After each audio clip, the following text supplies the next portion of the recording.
원래 은혜 받은 모든 사람들에게 이 싸움은 처음으로 도전되어지고 끝까지 싸워야 할 싸움임을 우리는 분명히 알아야 하는 거예요. 나이지만 내 안에 또 다른 은혜 받은 나와 또 다른 이 세상을 따라가고 싶어하는 정욕에 물든 나, 이게 얼마나 쉽지 않은 상황인지 우리는 분명히 인지해야 한다는 것이죠. 그래서 야고보서 4장 1절에서도 이렇게 말씀이 적혀져 있어요. 너희 중에 싸움이 어디로부터, 다툼이 어디로부터 나느냐? 너희 지체 중에서 싸우는 정욕으로부터 나는 것이 아니냐? 우린 정욕으로부터 싸움이 나오는 것을 분명히 인지하고 인정해야 한다는 거예요. 마가복음에 보면 예수님이 세례를 받으시고 공생애를 시작하실 때 말씀이 이렇게 적혀 있어요. 성령이 예수님에게 함께 하시죠. 그리고 성령이 그를 이끄세요. 그리고 나서 처음으로 예수님이 맞이하는 상황들이 어떤 상황입니까? 사탄에게 시험을 당하신 상황이에요. 그런데 사탄에게 시험을 당하는 상황이 어떤 상황입니까? 그 싸움의 핵심이 뭡니까? 사탄이 예수님하고 싸우는 겁니까? 아니요. 싸움이 안 되죠. 어떻게 사탄이 예수님하고 싸움이 되겠습니까? 그런데 사탄이 싸움을 붙이는 거예요. 어떠한 싸움을 싸우게 하십니까? 예수 그리스도 안에 남겨져 있는 여러 인간적이고 육신적인 생각에 예수님과 싸우게 만들려는 거죠. 첫 번째가 뭐예요? 돌을 떡으로 만들라는 거죠. 돌을 떡으로 만드는 게 뭐가 죄 되겠습니까? 그 만드는 행위 자체가 죄고 시험이 되는 게 아니죠. 그런데 예수님이 그때 굉장히 시장에 계셨거든요. 시장에 있는 예수 그리스도에게 돌을 떡으로 만들라고 하면서 네 능력을 나타내라고 얘기하면서 그 떡으로 만든 돌도 취할 수 있는 욕망, 그 욕망과 함께 타협하는 어떤 그런 모습들. 예수 그리스도가 공생애를 시작하면서 성령과 함께 하나님의 일들을 하면서 여전히 육신의 예수님에 남겨져 있는 정욕과 싸움을 붙이고 있는 거죠. 은혜를 받았더니 그 싸움이 시작이 되는 겁니다. 다 보여주면서 저라면 다 줄게.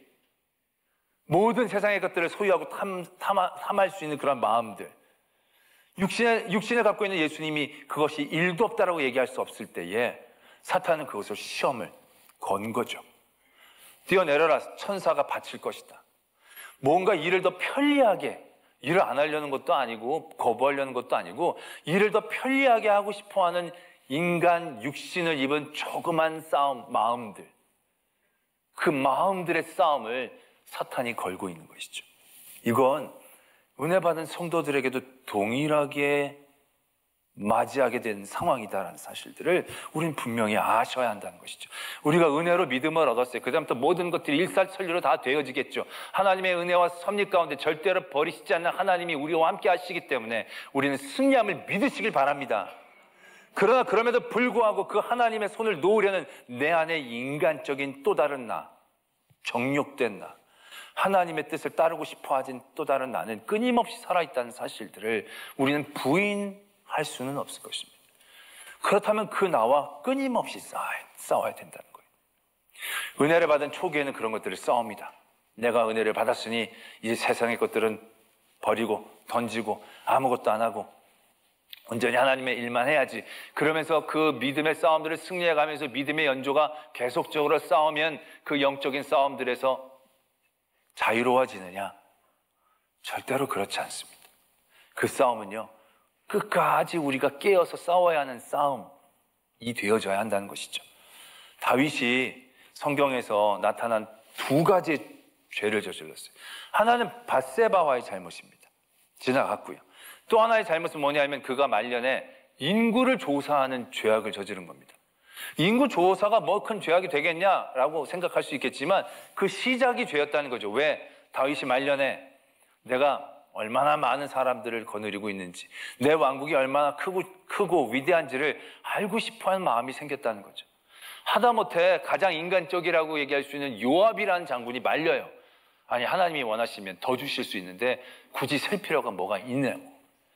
그런데 다윗이 그럼에도 불구하고 굳이 세라고 요압을 재촉해서 내보냈다라는 얘기죠. 그런데 그 당시 다윗이 어떤 다윗입니까? 어떠한 삶을 살아온 다윗입니까?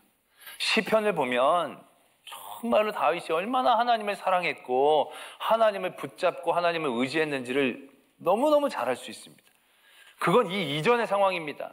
그가 목동이었을 때도, 수없이 많은 전쟁으로 나아갔을 때에도, 압살롬으로 인하여 고난을 받았을 때에도, 밧세바 때문에 죄악을 저지른 다음에도 그는 정말로 그 하나님의 깊은 은혜를 늘 체험했던 사람, 그리고 너무나도 하나님을 사랑했던 사람, 그 안에 하나님만을 위해서 살았던 사람, 그 성전을 건축하려는 마음을 갖고 하나님이 짓지 못하게 하니까 짓지만 않았지 성전을 짓는 모든 준비들을 다 하는 일들 가운데 끊임없이 애썼던 사람이 다윗이에요. 그런데 그 다윗이 말년에 그 영적 싸움에서 지고 있는 것을 보고 있는 거죠. 그 싸움을 싸울 생각들을 내려놓았을 때 그 또 다른 나를 또 다른 내가 아니라 그냥 은혜 받은 나처럼 착각하기 시작했다는 거예요. 이것도 하나님이 주신 건데 받은 은혜를 세워보라고 그랬으니까 세워봐야 되지 않겠냐라고 그가 스스로를 변화했을지는 모르겠지만 그 안에 명백히 세상의 정욕과 세상의 것들을 따라가려고 했던 그의 마음이 있었음을 우리는 분명히 기억할 수 있다라는 얘기죠. 때문에 우리는 오늘 이 빛의 갑옷을 입고 예수 그리스도를 옷 입고 정욕을 위하여 육신의 일을 도모하지 말라라는 이 자신과의 싸움을 늘 싸우려는 깨어있음과 도전이 있어야 한다는 것입니다. 이것이 우리 안에서 상실되어졌을 때 우리는 나도 모르게 세상과 타협하고 빛을 잃고 거룩함을 상실하는 그러한 성도가 되어질 것이다라는 사실들을 우리는 잊지 말아야 한다는 것입니다. 이 말씀이 유명하게 된 사건 하나가 또 있습니다. 어떤 사건이냐면 어거스틴이라는 분을 잘 아실 겁니다. 이 어거스틴은 사도 바울 이후에 가장 귀하게 하나님 앞에 쓰임받은 신학자이자 목회자입니다. 사도 바울은 서기 100년 어간에 활동을 했었죠. 이분은 300년 후반, 중후반에 활동했던 분입니다. 그 가운데에 그런 분이 나타나질 않았어요. 그런데 그 기독교가 세상에서 교권을 갖게 되면서 또 다른 이단의 문제가 생깁니다. 사도 바울은 영지주의나 율법주의나 그러한 이단으로부터 복음의 핵심을 지켰던 굉장히 귀한 하나님의 사람이죠. 마찬가지로 교회가 로마 제국 이 중후반에 교권을 가지면서 그것이 이상하게 교회의 힘과 맞물려서 이단들이 생기게 됩니다. 벨라기우스 논쟁이나 이러한 아주 심각한 논쟁이 정치와 연관되어지는 그런 논쟁들이 생겨나게 되죠. 그러한 가운데에 그 복음의 진수를 믿음으로 의에 이르고 믿음은 은혜이다라는 이 복음의 그 연장선을 만들어낸 사람이 이 어거스틴입니다. 그리고 우리가 잘 아는 삼위일체나 여러 가지 굉장히 굵직굵직하고 기본적인 복음의 핵심들을 말하자면 잘 잡아놓은 사람이 이 어거스틴이라는 사람입니다. 근데 잘 아시다시피 어거스틴이 굉장히 방탕한 삶을 살았다라고 얘기합니다. 어려서부터 집에서 유학을 보냈는데 16살인가 17살 때부터 정원한 사람이 있었음에도 불구하고 첩을 들여가지고 동거를 시작합니다. 그리고 거기서 세상의 것들을 쫓아다닙니다. 그럼에도 불구하고 이 어거스틴에게 있었던 모습 중에 하나가 뭐였냐면 진리를 탐구하고 진리를 갈급해하는 그런 모습이 있었습니다. 그러니까 진리를 뭔지를 알고 싶어서 막 애썼던 그런 모습이 있었어요. 그래서 이 어거스틴은 그 당시 마니교라고 하는 그 이교도에도 한 몇 년 동안 가서 몸담은 적이 있어요. 그게 진리인 줄 알고. 그만큼 진리에 대한 갈급하면 그 안에 있었다는 거죠. 그러던 가운데 이제 어느덧 나이가 한 30살 정도 되었을 때 어떤 연유에 의해서 밀라노에 갑니다. 그 밀라노에서 암브로스라는 주교의 설교를 듣고 잠시 흔들리기 시작합니다. 그 전까지는 부정하고 그랬는데 그분의 설교를 듣고 약간 그가 마음문이 이제 흔들리게 되어지죠. 그런 가운데에 어느 날 그가 놀고 있었는지 앉아 있었는지 그건 모르겠어요. 있었는데 애들이 막 놀다가 그 소리에서 어떤 소리가 들렸다는 거예요. 집어서 읽어라, 집어서 읽어라. 그래가지고 이 어거스틴이 깜짝 놀라가지고 안으로 들어가서 보이는 성경책을 집어서 읽었는데 그게 로마서 13장 13절 14절이라는 거예요. 낮에와 같이 단정히 행하고 방탕하거나 술 취하지 말며 음란하거나 호색하지 말며 다투거나 시기하지 말고 오직 주 예수 그리스도로 옷 입고 정욕을 위해 육신의 일을 도모하지 말라. 이 말씀을 듣고 어거스틴이 확 꼬꾸라져서 그 다음부터 아까 말씀드렸던 놀라운 하나님의 사람. 그래서 이 사람은 신학자라고 불리는 것에서 지나쳐서 성자라고 얘기되어지는 그러한 신학자이자 목회자가 되었다는 얘기죠. 그만큼 이게 굉장히 핵심적인 말씀이다라는 얘기예요. 그리고 나서 이 말씀 다시 봤어요. 뭐가 어거스틴의 마음을 그렇게 꼬꾸라지게 했을까? 많은 사람들은 그 당시 이 어거스틴의 모습이 술 취하고 방탕했기 때문에 그 말씀에 대한 찔려서 그가 회심했다라고 얘기를 하는 분들도 덜어 있어요. 근데 아까도 말씀을 드렸지만 어거스틴이 16살에 해가지고 사생활을 낳았지만 솔직히 그 여인하고 15년인가 14년 같이 살았어요. 이 여자 막 이런 거 아니에요. 물론 우리가 보기에는 많이 방탕한 삶이라고 볼 수 있겠지만 그렇다고 막 완전히 그 당시에 인생 밑바닥을 산 건 아니에요. 그리고 이때만 하더라도 밀라노에서 그 암브로스의 설교를 듣고 한 2년 정도 그가 고민하고 있었던 상황이에요. 그러니까 그때는 그 인생의 어느 순간보다도 덜 방탕한 시대였다라는 얘기죠. 그렇다면 뭐가 이 어거스틴의 마음을 잡았을까? 어떤 신학자가 이 성 어거스틴과 또 다른 유명한 중세 신학자 토마스 아퀴나스를 비교했던 게 있어요. 이게 교회사 얘기하면 다들 관심이 떨어져 계시는 것 같은데, 말하자면 이 어거스틴은 중세로 넘어가기 직전에 굉장히 중요한 신학자였고, 이 토마스 아퀴나스는 그 사람보다는 굉장히 뒤에 한 900년, 800년 정도 뒤에 중세 시대에 그 흐트러지는 중세의 신학을 바로잡았던 신학자 토마스 아퀴나스예요. 그래서 기독교 역사에서 굉장히 중요한 근대 신학자인데, 그 중에서 이 신학자는 어거스틴의 신학을 훨씬 더 그가 말하자면 도전을 받고 기뻐한다라고 적고 있는 거예요. 그 이유는 뭐냐면 이 토마스 아퀴나스에게는 그 복음에 대한 진리와 깨달음, 그것이 있었다는 거예요. 그런데 어거스틴에게는 그 복음에 대한 진리를 깨달음과 동시에 뭐가 있었냐면 자신과의 끊임없는 싸움을 느낄 수 있었다는 거예요. 이 사람은 연구했다고 얘기한다고 한다면 이분은 끊임없이 자신과 싸우며 진리와 복음을 지키기 위해 했었다 라고 평가하고 있는 거예요. 그도 그럴 것이 어거스틴이 주교가 된 다음에 그가 쓴 유명한 책이 있어요. 참회록이라고도 얘기하고 고백론이라고 얘기하기도 하죠. 자기의 어떤 여러 가지 삶의 자리들을 쭉 적었는데 이 책의 분량이 13권이에요. 13권. 그것뿐만 아니라 끊임없이 그는 자신과 싸우는 싸움을 멈추지 않았다는 것을 그 저서에서 발견해낼 수 있다는 거죠. 그것을 통해서 우리가 미루어 봤을 때 우리는 어거스틴 이 말씀을 듣고 그의 마음속에 가장 큰 울림과 깨달음이 있었던 것은 그가 진리를 알기 위해 그렇게 탐구하고 갈급했다라고 얘기했잖아요. 근데 그때 그는 세상의 진리를 쫓아갔어요. 세상의 진리를 듣고자 했었어요. 그러나 그가 하지 않았던 한 가지를 그가 발견한 거죠. 그게 바로 뭡니까? 자신과의 싸움이었다는 거예요. 정욕에 물든 자신, 세상의 것들을 끊임없이 탐하는 자신, 그 자신과의 싸울 생각을 하지 못했던 거예요. 근데 그가 이 말씀을 듣고 자신을 바라보며 예수 그리스도로 옷 입고 자신의 정욕과 싸우려는 결단을 할 수 있게 되었다라는 것을 우리는 분명히 아셔야 한다는 것입니다. 사도 바울이 디모데에게 보낸 첫 편지가 디모데 전서 후서입니다. 그런데 이 디모데서는요, 사도 바울이 가장 인생의 말미에 쓴 책입니다. 가장 이제 잡혀 있어서 옥에서 순교를 앞두고 얼마 안 남은 자리에서 쓴 편지가 디모데 전후서 말씀입니다. 근데 이 디모데 전서에서 사랑하는 디모데에게 얘기를 하면서 자신에 대해서 이렇게 표현한 부분들을 발견할 수 있습니다. 어떻게 얘기하고 있느냐면 디모데전서 1장 15절에 이렇게 적혀져 있습니다.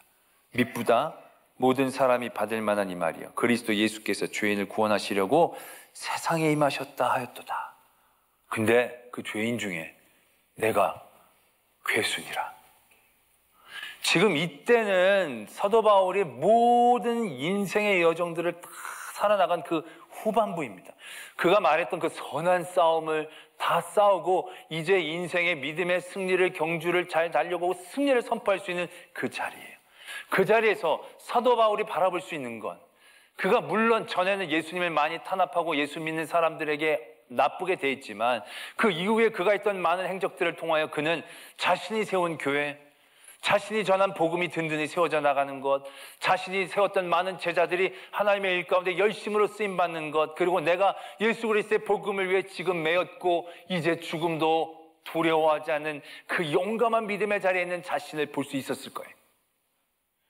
그 삶의 자리에서 사도 바울은 자기를 뭐라고 표현하고 있느냐는 거죠. 선한 싸움을 싸운 사람, 믿음의 경주를 잘 달려간 나 아니라는 거죠. 죄인 중에 괴수라는 거예요. 죄인 중에 괴수. 사역 초기도 아니고 중기도 아니고 거의 후반부에 가서 사도 바울은 자기가 죄인 중에 괴수라고 얘기하고 있다는 사실입니다. 이런 고백이 어떻게 가능할 수 있었겠습니까? 그의 영적인 많은 업적들을 보면 이렇게 고백할 수 없습니다. 그가 했던 많은 하나님의 은혜들을 나누기만 하였다라고 한다면 이렇게 할 수 없습니다. 그는 끊임없이 자신의 안에 있는 자신을 바라보고 있었다는 겁니다. 하나님의 일을 많이 했지만, 놀라운 선교적인 일들을 많이 했지만, 그럼에도 불구하고 내 안에 아직도 살아있는 꿈틀꿈틀 일어나려고 하는 세상의 것들을 따라가는 정욕된 나, 육신된 나를 그는 끊임없이 바라보며 그와 싸우는 일들을 두려워하지 않았다는 것이죠. 그럴 때 그는 그렇게 고백할 수 있었습니다. 나는 죄인 중에 괴수입니다. 내가 많은 일을 했지만 내 영적인 나를 바라보며 영적으로 싸울 때 나는 내가 괴수로밖에 고백할 수 없군요. 그 영적 싸움의 모습을 우리는 바라볼 수 있어야 한다는 것이죠. 근데 여러분들은 어떻습니까? 지금 우리는 하나님의 나라에 살고 있습니까? 아직 하나님의 나라에 살지는 않아요. 우리는 세상에 살고 있어요. 동의하시면 아멘. 나만 하나님의 나라에 살고 있는 분은 없어요. 세상에서 살고 있는데 우리는 하나님의 사람으로 살아야 돼요. 그럼 이 상황은 전쟁터예요. 영적 전쟁터예요. 그러면 또 여러분에게 묻습니다. 지금 전쟁 중이신 분 있으십니까? 지금 우리는 영적 전쟁터라고 얘기하지만 내 삶에서 보면 전쟁을 하지 않아요. 싸움을 한 기억이 가물가물해요. 악과 불의와 싸웠던 그런 경험도 멀어졌고요. 이 세상에 악과 불의도 가깝지 않은데 내 자신과 싸운 싸움 자체가 별로 없어요. 여러분이 그렇게 의롭나요? 여러분들이 그렇게 완벽하나요? 여러분들 안에 지금 인간의 정욕이 하나도 없이 순수하고 표현 거룩한 산 제물이신가요? 아닐 텐데. 그런데도 싸우질 않아요. 싸움이 없어요. 그렇다고 한다면 뭐가 문제가 있는 것 아니겠느냐라는 것이죠.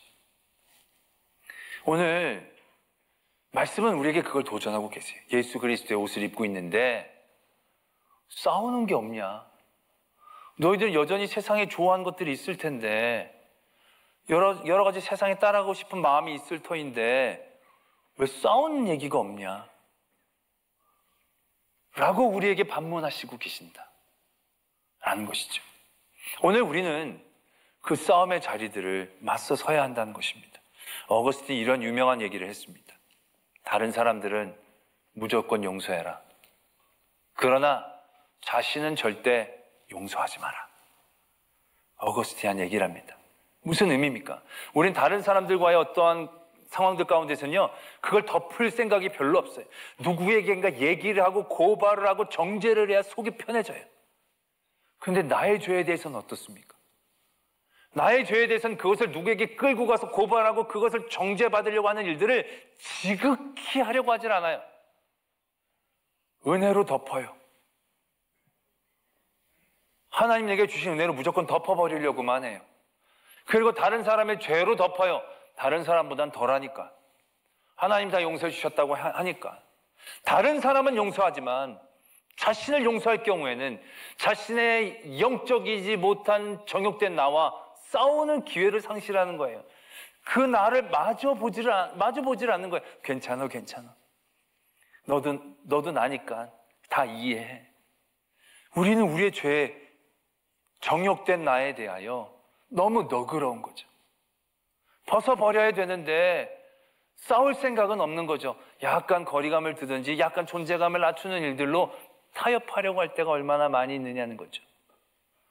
그러나 그것이 얼마나 우리에게 불행한 일인가를 우리는 분명히 깨달아야 한다는 것이. 우리가 사도 바울이 자기가 죄인 중에 괴수라고 얘기했어요. 그것이 막 자기를 죄책하고 자책하는 그러한 이야기로 하는 게 아니에요. 사도 바울은 자기와 영적인 싸움을 싸워요. 나의 죄를 절대 피하지 않아요. 그래서 나는 죄인 중에 괴수다라는 고백까지 해요. 그러나 그것이 나는 해도 안 돼. 이렇게 노력했는데 난 늘 죄가 있어. 그 얘기를 하려는 게 아니에요. 오늘 말씀 디모데전서 그 앞에 말씀을 보면 이렇게 시작을 해요. 13절부터 내가 전에는 비방자여 박해자여 폭행자였으나 도리어 긍휼을 입은 것은 내가 믿지 아니할 때에 알지 못하고 행하였습니다. 우리 주의 은혜가 그리스도 예수 안에 있는 믿음과 사랑과 함께 넘치도록 풍성하였다. 그는 자기의 죄를 깨달으면 깨달을수록 그 죄의 깊이만큼 하나님의 은혜를 더 깨닫는 거예요. 내 죄, 내 정욕된 나를 바라보는 건 부끄럽지만 그 정욕된 나를 바라보고 싸우려고 할 때 우리는 하나님의 은혜를 더 깊이 누릴 수 있는 거예요. 하나님을 더 깊이 간절히 붙잡을 수밖에 없고 하나님이 나와 함께 하신다는 것에 더욱더 의지할 수밖에 없게 되는 것이.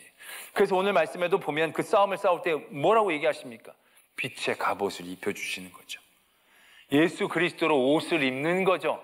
내가 나 혼자 스스로 못 싸워요. 절대로 그렇게 싸워서 이길 수 없습니다. 예수님이 우리를 도와주셔야 싸울 수 있는 것이고 우리가 싸우려고 할 때 그 도우심을 경험할 수 있는 것이죠. 싸우려고 하지도 않는데 그 도우심을 우리가 어떻게 경험할 수 있습니까? 타협 가운데 예수 그리스도의 도우심은 내게 느껴지지 않게 되어진다는 것이지. 오늘 예수님은 우리에게 말씀하고 계신다는 거죠. 오직 주 예수 그리스도로 옷 입고 정욕을 위하여 욕심의 일들을 도모하지 말라. 이렇게 말씀하신다는 겁니다. 야고보서에서도 너희가 정욕 때문에 그런 싸움이 일어나지 않느냐, 결국 그러나 무엇을 말씀하시느냐. 7절부터 보면 이렇게 해주십니다. 6절부터 그러나 더 큰 은혜를 주시나니 그러므로 일렀으되 하나님이 교만한 자를 물리치시고 겸손한 자에게는 은혜를 주신다 하였느니라. 너희는 하나님께 복종할지어다 마귀를 대적하라. 그리하면 마귀가 너희를 피한다는 겁니다. 마귀를 이길 방법은 우리가 고개를 돌리고 눈을 가린다라고 되는 게 아니에요. 하나님 앞에 복종하는 거예요. 정욕된 나를 바라보며 하나님 앞에 그 나를 내어놓는 거예요. 그리고 마귀를 바라보는 거예요. 그럼 우리가 마귀를 이기는 게 아니고 하나님이 그 마귀를 쫓아내 주시는 거예요. 우리의 삶의 자리에서 이러한 영적인 전쟁터에서 우리는 우리가 무엇인가를 누리려고 애쓰지만 그래서 잡아내는 게 있습니까? 없습니다. 우리가 하나님 앞에 정욕된 나를 내어놓고 하나님께 가까이 하고 하나님께 복종하고 하나님 앞에 나를 낮출 때 야고보서에서 말씀하십니다. 그럼 하나님이 가까이 하시리라. 주께서 너희를 높이시리라. 이제 우리는 우리를 바라봐야 합니다. 우리는 취미다, 소확행이다, 하나님이 지금 위로다, 평안이라고 얘기하면서 내 자신에 대한 정욕을 바라보려고 하지 않았습니다. 바라보려고 하지 않았기 때문에 우리는 더 큰 하나님의 은혜의 자리를 누리고 그것이 기뻐하는지를 잘 모르고 지나갈 때가 너무 많이 있었다는 겁니다. 그게 다 죄라고 얘기하는 건 아닙니다. 그러나 내가 취미라고 얘기하면서 숨겨놓은 나의 정욕을 봐야 되지 않겠습니까? 내게 주신 하나님의 은혜라고 얘기하면서 숨겨둔 나의 정욕을 한번 봐야 되지 않겠습니까? 이게 진짜 정욕인지 은혜인지. 그래서 그게 정욕이면 우리는 과감하게 하나님의 은혜로 내려놓게 하시고 그게 은혜이면 그 은혜가 될 수 있도록 하나님의 더 크신 승리의 자리로 우리를 이끌어 주시지 않겠습니까? 우리는 그것도 하지 않고 싸움도 하지 않고 다 좋은 게 좋은 거라고 은혜라고 기쁨이라고 감사함이라고 다 품고 있으니 우리가 진정한 하나님의 은혜를 어떻게 알 기회를 얻겠습니까? 하나님이 나를 높여주시기도 전에 내가 높아지려고 하는데 하나님이 내게 행복을 주시기도 전에 내가 행복을 쫓아가는데 여러분들이 쫓아간 것이 여러분들을 얼마나 기쁘게 합니까? 가고 싶은 데 가고 먹고 싶은 거 먹고 사고 싶은 거 사는 기쁨 여러분들 얼마나 그것으로 기뻐하시고 만족해 하십니까? 그것이 주는 것은 더 깊은 갈증 아닙니까? 그러나 하나님으로부터 나누는 건 다르죠. 예수님도 피하고 싶은 인간적인 욕망이 있었죠. 그러나 그때마다 하나님의 뜻을 붙잡고 이겨내셨습니다. 그 자기를 바라보고 피하지 않았습니다. 하나님 피하고 싶습니다. 그 자신을 바라봤지만 그 자신을 내어놓습니다. 영적 싸움을 하는 거죠. 하나님의 뜻대로 하게 해주십시오. 그럴 때 하나님이 진정한 승리, 높이심이 그 자리에 있었다는 것이 그게 복음이지 않습니까? 복음의 은혜를 받은 우리가 그 복음이 복음되어질 수 있도록 오늘 내 안에 또 다른 나, 정욕으로 옷 입은 육신을 따라가는 나를 바라보고 싸우기를 원합니다. 그 싸움을 통하여 주신 하나님의 더 큰 은혜와 승리를 경험하는 저와 되기를 소망합니다.